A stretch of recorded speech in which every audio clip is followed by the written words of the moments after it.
Mga kapuso, karong Biyernes na ang Kapuso Bloodletting Day ug dungan ta nga mutabang madugtungan ang kinabuhi sa mga nagkinahanglan.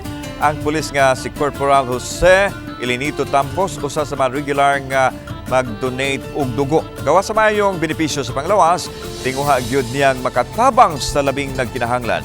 Ang Mandawi City Police Office suportado sab ang kalihukan ug magpadalog personnel sa mga gustong mo-donate apil na sa Kapuso Bloodletting Day dinhi sa Sugbo himuon sa Ayala Mall Central Block Pebrero 9 gikan sa alas 10 sa bundag hangtod na sa alas 6 sa gabi.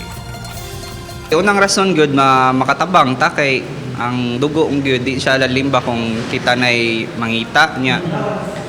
Gawas pa sa dana kay naman ay mayong epekto sa tong lawas. Giawhag sa nato ang tanan from the community nga mo participate sa bloodletting kay aside sa makatabang ta sa ato ang isikataw nga mas nagkinahanglan kaayo sa ato ang dugo, at the same time ma-replacean sad pod healthy po na siya sa ato ang mas daghan gihapon ang mugawas nga dugo kontra sa mosulod, pasabot mas daghan gihapon ang nanginahanglan compared sa mga donors.